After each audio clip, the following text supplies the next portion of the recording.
Hello and welcome to NewsX Sunday Guardian Roundtable. Well, after the Diwali fireworks, or rather just on the eve of the Diwali fireworks, came the election, 30 assembly bypoll election results. There were some assembly and some Lok Sabha elections, I'm sorry. Out of this, very surprisingly, the Congress actually notched up a tally of 8 seats, while the BJP, I think, got 6, BJP got 7, and the rest were distributed amongst the allies. The surprise package really here is the Congress tally, because we've been so used to doing shows where the Congress has barely, barely delivered, barely been up to the mark, even in its own bastion. But here we saw it sweeping Himachal, retaining its seats in Rajasthan and Madhya Pradesh as well. So definitely something is in the air. We were told, Chidambaram, of course, was the first to come and address the media. He said that it's the backlash of the price rise. Is there an anger against the government? I'm looking at two things here. Really, the Congress showing and, the impact it has on the BJP and the longer impact on the coming assembly elections. Joining me on the roundtable is Sanjay Kumar. He's a well-known psephologist and a professor at CSDS. We have Sandeep Ghosh, commentator and columnist. Dilip Cherian, he's an image guru and commentator. Ashutosh, he's the founding editor of satyahindi.com, and Rashid Kidwai, the author of 24 Akbar Road. Sanjay ji, first I'll ask you to put things in perspective. Can I look at these bypolls and with that try and judge the assembly elections? Or is there a larger message saying that people are fed up of certain things the central government is doing? Priya, I fail to take a larger message, and the message which you are hinting to, that people are fed up with the BJP government. Yes, there is some disenchantment with the BJP government in different states, but we have to, I would look at these verdicts as a fragmented verdict, keeping in mind the state specificity. If there was a widespread anger against the BJP should not have done the way they have performed in Assam. If there is a wave in favor of Congress, if we want to see a wave in favor of Congress, Congress should not have performed as badly as they performed in Assam or in West Bengal or in some other state. So these are state-specific verdicts. Yes, overall, if I need to conclude, overall, yes, there is some dissatisfaction, disenchantment with the BJP's government. Why I say that? There were 3 Lok Sabha polls. BJP won 1 seat and lost 2 seats. But even in the seat which BJP won, the vote share decline was 7 to 8%. So in all the 3 seats where the Lok Sabha elections were held, BJP's decline in the vote share was in the range of 7 to the maximum of 20% in Mandi. So Mandi Lok Sabha seat, which was held by BJP lost the Mandi Lok Sabha seat. But BJP kept claiming that this is a very narrow defeat. Yes, it is a narrow defeat, but they should also realize that there was a 20% decline in the vote share of BJP. So there is some dissatisfaction with BJP's government. But I don't see a widespread anger against BJP if I need to read the verdict of the bypolls. Okay. Ashutosh, your first reaction, because the BJP did act hastily and bring down, some prices of petrol and diesel. So they did read that meaning into it, I would say. Priya, you have to give me some time, because I always believe, and I always said it, that the most of the analysts and most of the political pundits, they start their analysis about Bharatiya Janata Party and Narendra Modi with the presumption that they can't be defeated. So on that basis, they build their edifice of analysis, and that's where they get wrong. In this election, what is not important is the Congress winning seats, or what is not important is how the BJP lost seats. What is important is the margin of defeat. And I take only 3 examples. One, you go to the Bengal.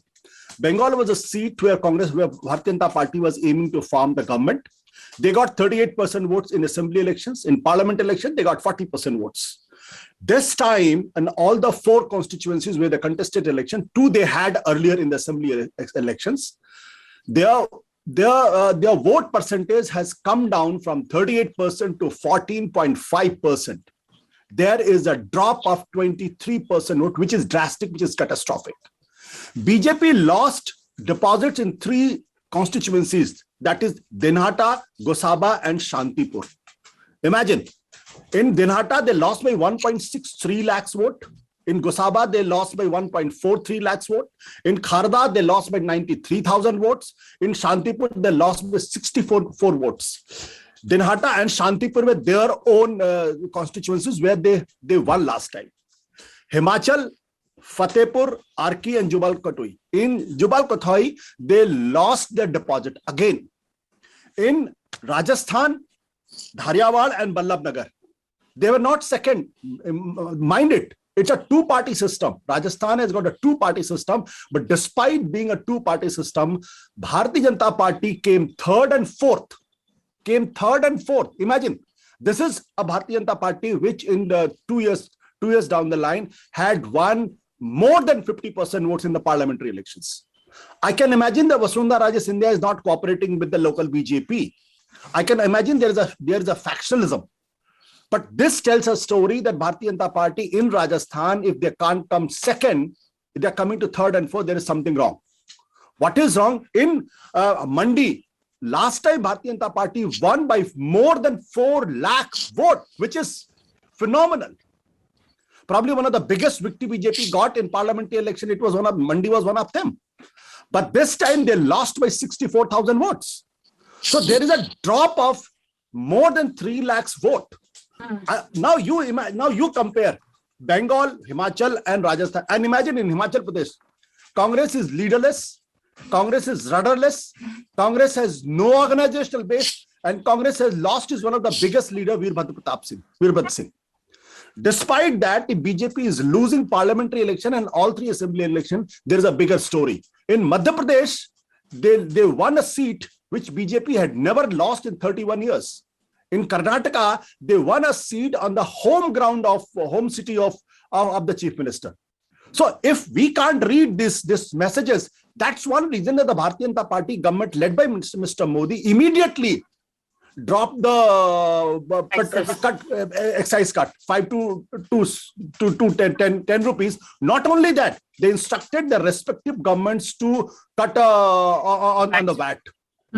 So if you know Narendra Modi and Bharatiya Janata Party, the top leadership, they don't do anything just because they were asked to do.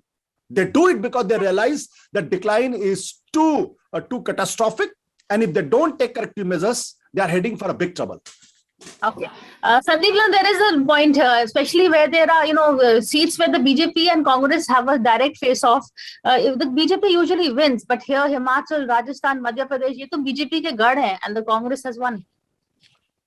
So first thing, like Ashutosh said, that analysts start with the assumption BJP can't be defeated. I say on the converse, whenever there is a sign of anything Congress doing, any success, they immediately get excited to say, okay, Congress is going to form the next government, BJP ka abhi, the reverse ginti chalu ho gaya, they get far too excited on that. If you were to look at, I think the overall message, there is a message in every state. Okay, the last thing I would take as an example is Bengal. Bengal is a total outlier. It is of high concern. Each of these results I would concede are of concern for the BJP for different reasons. Bengal is of great concern, but for a different reason. And if we take, these constituencies which Ashutosh has just named, if you go at and anybody who knows in Bengal, will, with a blind eye, tell you why those constituencies have yielded that result, okay, today. And it's linked to BJP's current state of affairs in Bengal. I'd like to therefore keep Bengal aside. I think the most relevant example is Himachal, okay? And Himachal is a matter of concern because, as you said, it's a place where BJP is strong. Congress right now, although they had a historic or a legacy presence, Congress right now doesn't really have that, their act together. But despite that, BJP lost, and Mandi is a big example why the margins are so high. Now, there is definitely, I would therefore, among all these things, take Himachal as the most representative of the whole Malaise, if you were to look at it in a larger picture. So there definitely the price issues interfered over there, because somebody wrote to me from Himachal who is currently traveling Himachal. They said people in the villages vote by their feet. They are not really bothered about what is the Sensex going, where it's going, or other statistics like that. They hired a a little showdown with one BJP spokesperson who was quoting indices, international indices of oil prices, not I'm talking edible oil prices and other commodities. I said that is of no consequence to somebody in Himachal and other places, combined with the organizational issue where they're infighting. And that is, I think, where the biggest signal is. Rajasthan, yes, it's a concern, but it is also, we know the fact about what are the internal politics which is happening there. Whereas so does, Congress is having their politics. And that's why I had tweeted, we have to see who gets the credit for these wins, whether it's Gehlot or Sachin Pilot who takes it away. In MP, there is certainly a fatigued element which is set in for BJP. And had it not been for the bad record of the 15-month record which Kamal Nath government had set, I think they would have had the going much more tough. So therefore, each one of these have warning signals, which I think the center or Narendra Modi and company have read and they have to address. My last point before going to leaving the floor to others is I personally don't subscribe to the fact that we are reading that all the petrol correction has happened as a reaction to this. If they had to do that, they could have done it a week before also, before the elections. They didn't do it. All these actions are coming. Now that you have a GST kitty, which is showing tax collections have been higher, you're having the economic turnaround, they could afford to. And from a very cosmetic standpoint, last week they increased the price, like a Bata pricing, you take up the prices and then you drop the prices. Bring it down. Yeah. Bring it down. So they've done that in a very optical sense. That's fine. But I doubt it if it was purely re-election. I just remembered Sandeep also has a marketing background. Dilip, Himachal quickly, you also are familiar with what is happening in Himachal. How do you see the Himachal win specifically? Thanks, Priya. I think we've had some very interesting analytics so far. And as a kind of son-in-law of Himachal, I can only say that losing two major leaders, Veerbhadra Singh followed by Bali, allowed the party to recognize that it was vulnerable in terms of leadership. And I think the satraps who still are there got together and decided that it was time to sort of make sure that they made an effort. But I don't think that's the message from Himachal. The message from Himachal actually is that this is a state where, by and large, I'm not saying for all seats, but especially in the hilly regions, not so much in the Tarai there are actually only two castes. So other forces did not play. So you only have the Brahmins and the Kshatriyas in most of those places. So caste factors didn't play. Therefore, price factors played a bigger role. Also, as a state, this is a state which is heavily dependent on either agriculture income or salary income of minor kinds. Most people are well or close to the poverty line, though there's not abject poverty of the kind you see in some states. So I think the impact of the price rise, whether it is of petroleum products, edible oils, a whole bunch of other products, I think that impact is felt and expressed more in a state like Himachal. So what I have got from the ground is these factors played a major role. Also, I think as far as the other states are concerned, I would be hesitant to take a national message out of these multiple by-elections. Trying to pull a string through a kind of set of needles stuck in various states at various points in time is a bit of a dangerous exercise. It is exciting to do, but it may not lead to the kind of projections that you need going forward. Don't forget that we are only 4 months away from state elections, and you will see a much more robust kind of result coming out of those results than out of these by-elections. But yes, never ignore a straw in the wind. Well said. Rashid, two questions for you. One is, what Sandeep said, who do we give the credit of Rajasthan to, Sachin Pilot or Ashok Gehlot? And secondly, Himachal fought without a leader, without a face. So does that mean the central leadership of the Congress gets some credit finally? I think, Priya, obviously, you and me know the Congress organization. The credit would go to Gandhi's siblings, and I'm saying why, because here was just not BJP, but Mamata Banerjee, Aam Aadmi Party and G23, all three wanted, Congress to be destroyed. But as, Mark Twain had said, that news of, so to say, I'm rephrasing it, news of Congress death is highly exaggerated. So it's, it's doing well. It's doing well where it is organizationally strong. There is no point dragging, Assam and Bengal in it, because everyone knows, Congress is extremely weak in parts of Assam and, entirely in Bengal. So it did well in Himachal, where there is no, like Mr. Cherian was saying about, caste factors and all, there is no minority aspect also is not very pronounced there. So the BJP cannot drag all this, the emotive issues there. Priya, So, if I may, I can't resist interrupting Rashid here. This is one case where the Gandhis can justify their Shimla holiday. They said, because we went to Shimla for the holidays, that's why Himachal came to us, and they can go there more often. Sandeep is very much in the holiday mood, huh? Yes, I think Sandeep is absolutely right. Everyone needs holidays. It's just that some people do it in the guise of work. So holidays are a very, healthy thing for every, well-being. So I'm saying the Congress story is looking strong. It is just going to be, the opposite story will look bleak now, because what Congress did in Bihar, it's going to do it in other states also, or in state elections, in parliament elections. So therefore, that is a bit of a challenge, because where Congress is weak, if it just goes in, it can act as a spoiler. But this Congress has this, under this Gandhi siblings leadership, they don't care. They want to experiment, they want to fail, falter, but stand where they are.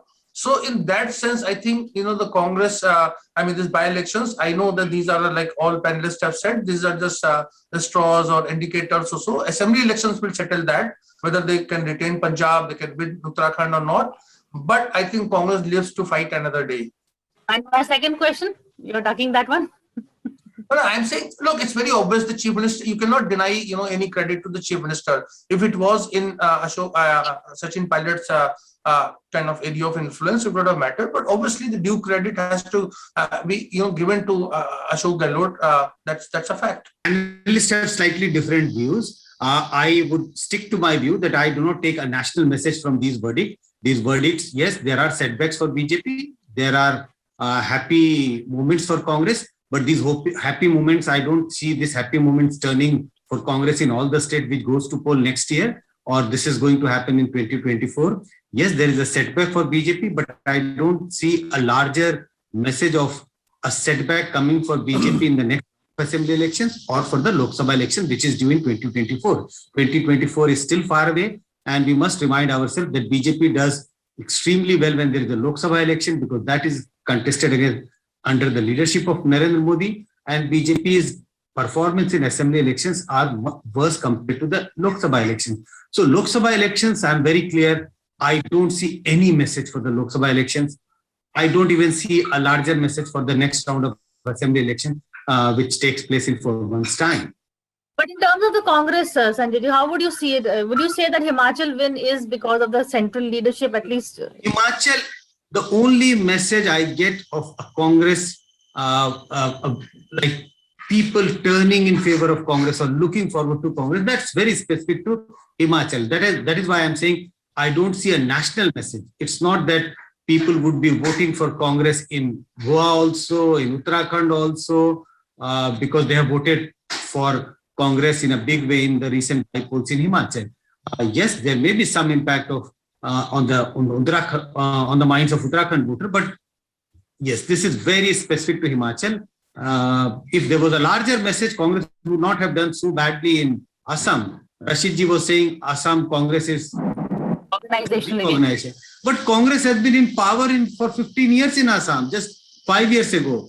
Why do we suddenly assume that Congress is very weak? So Congress start losing election and we assume that no, we should not take those defeats seriously because Congress is very weak. Why Congress is weak? We need to answer that. It is not only weak, it is getting weakened day after day. Okay. Ashutosh? I think there is a very definite national message. I beg to differ with Sanjay ji. The first message is that Mr. Modi cannot win assembly elections. He's no longer the charmer he used to be in parliamentary election. Of course, there is no contest with him. But in assembly elections, I've counted since Goa election into 2017 onwards, BJP has lost majority in 10 states. I'm not saying he lost the state like. So there is a definite message here. Second point is, and which is again very important, that the people who used to vouch that the Congress, Congress cannot fight BJP. There is, that's a misconception and which has been manufactured, and I use the word manufactured by the propaganda industry of the government itself, that BJP and the Congress, they cannot fight. When there is a fight, the Congress loses. The point number two. The point number three, again, it is linked with Mr. Modi, that if you choose a weak chief minister, then you have to pay for this. You chose in Mandi, in Himachal Pradesh, I have not heard about Jairam Singh as a chief minister. He's not a very flamboyant, very strong chief minister like earlier Dhumal or Shanta Kumar used to be. Similarly, you see in Uttarakhand, the three chief minister you change. In Karnataka, again, you chose a chief minister who is not a very strong chief minister. In Rajasthan, you are ignoring a strong regional leader and you are trying to put somebody who is a non-entity. All the 10 leaders who are leading Rajasthan right now are non-entity in that, and it is proving again. So in Assam, you won because there is a very strong leader there. He's a very rooted in its own culture and the politics. Don't forget, in Assam, the 2 seats which BJP won, they were all turncoats. They came from the Congress party and they won in the Upper Assam, not in the Lower Assam. Upper Assam is a strong built-up Congress BJP, and the 2 seats of the Bodo land about that thing, that is again the part of the strong thing. So I think sometimes we have to say that we have to tell the truth in that sense, and the truth is, the Mr. Modi might be invincible in the parliamentary elections, but he can't win assembly elections for the BJP as he used to be. Secondly, BJP Congress contest. Congress is in a contest. That's a myth which was broken. If you choose weak chief ministers, then obviously there is a problem, and that will be the root cause, the decline of the BJP in coming years, like it was it happened during Mrs. Gandhi's time, and the Congress paid for that. Okay, Sandeep, I know you're going to disagree. You already you've already found your answers. No, I can count all the states with the BJP lost since 2017. And Mr. Modi has to be blamed. If Rahul Gandhi is to be blamed for the debacle of the Congress party, then Mr. Modi and Amit Shah has to be blamed. But it is not a fashionable to blame him for the defeats of the BJP. Okay, Sandeep. No, I don't want to contest Ashutosh. Only thing I'll say is there are, as he said, you have to speak the truth, and then sometimes you speak what is called wishful thinking. So it's a very narrow difference between the two in this particular case. I leave you to judge what is Ashutosh saying, whether his analysis is truth or wishful thinking. But I would like to devote 1 minute to Bengal. I think Bengal is a very, very serious issue for 2 reasons. One is BJP's total, they have lost the act. They're in a state of paralysis. Like I say, Congress went into after they lose the Lok Sabha election. BJP seems to be after May 2nd to now. They are totally at a loss, and there is nothing, no organization, no strategy, no, future outlook, nothing is visible. What has happened here, as I said, you should not treat it as normal, but it certainly is like going back to 2011. And that is a reality because BJP will have to start again from scratch, to my mind, and to come up to whatever level they were, because their organization was destroyed. The people who are leading the organization, I don't have much time for Subhendu Adhikari. It's also a matter of time before he can defect. But people like the new Shukanta Mandal, they will have to work from scratch to bring it up. So therefore, it's a very, very uphill task. But the bigger worry is, with this route and so many defections happening towards TMC, I think TMC can capitalize this in a much larger way to bolster Mamata Banerjee's national image. And they are leaving that turf open for her as well as TMC to tom-tom it, because people like, Ashutosh sitting in Delhi doesn't know what exactly happens in Goshaba, with due respect, or what happens in Khadra, where they've got those kind of votes. So people across the nation can also read it in the same way than people who are there who understand the ground reality. That can go against BJP and they're yielding ground, and I would be personally worried about that. Dilip, Mamata Banerjee will take this to emerge. We've already seen that she wants to be the face of the opposition. But I would say what she's gained in Bengal, she has got a roadblock in Himachal. I think that since we are discussing Bengal for a few minutes, let me stick to that. And as a state which I know reasonably, let me say that Mamata has been led to believe that she has a national role. Whether it is the Prashant Kishore effect or whether it is Derek O'Brien, Mamata's actual danger is less to do with Bengal and more to do with aggravated national ambitions. She has to recognize that while her turf may include Tripura, as if the going goes well for her, but it's still some time away. It's not next year, it's the following year. So I think that she has to be much more methodical in grabbing people with the right surname, whether it is in Goa or in Uttar Pradesh. That is a danger, and that is something that she is clever enough to avoid falling into that trap. But I think that the people around her are goading her towards this national ambition game. And she knows that it is a 24 game rather than just now, but she wants to prepare for it. But let's leave that aside. What is going to emerge as a result of these by-elections is a recognition, if proper analysis is done, of what are the national issues that matter to the voter. And I think that's where we should focus attention on. And those include front and center, and they could include also issues to do with. I think will depend what happens in 2022, how opposition performs. And I would still say the biggest insurance kind of vis-a-vis opposition is this fragmented opposition. The amount of effort Mamata Banerjee is putting in Goa, I think Goa would be a very good test case to indicate, where the, kind of opposition stands. I think Bihar results we have not discussed. That was also very significant, where kind of small kind of, understanding or adjustment, even with Chirag Paswan and all, would have really done wonders for the opposition. So this kind of division in opposition ranks and that ambition, personal ambition of Mamata Banerjee, personal ambition of Arvind Kejriwal is going to destroy this, opposition bid for 2024 if they continue. Rahul and Priyanka, they are not, in that sense, they are not in contention for 2024. Just very small one. I think somebody in Goa is trying to seek revenge from the Congress party for not being given the responsibility to lead the Congress party. Who that somebody is I think we're going to leave it hanging. Because the TMC got Luzin Valerio and the Prasad Gaonkar. Prasad Gaonkar is an independent MLA, hasn't joined the party, the TMC itself, and the Luzin Valerio was the reason for the loss of the Congress party in Goa in 2017. So if you are trying to project that we got these two congressmen, people in for the TMC, and the TMC is important, I think somebody is misleading and seeking revenge for what the responsibility was not given. Yes, since we are not naming that person, see, that person says that he is doing it in defense of Congress because this Valerio would have gone to Aam Aadmi Party. So he thinks that Aam Aadmi Party is a bigger threat to the Congress because of, Hindi speaking, and a lot of logic and all is there. So therefore, Mamata is better than Arvind Kejriwal in that sense. For the and don't forget the Times of India, the lead article, which we discussed. Okay, he who must not be named, and in this case, it is not Narendra Modi, that much I'll say. But on that note, thank you all for this conversation, and we'll have more show on the run up to the next run of assembly elections. So thank you.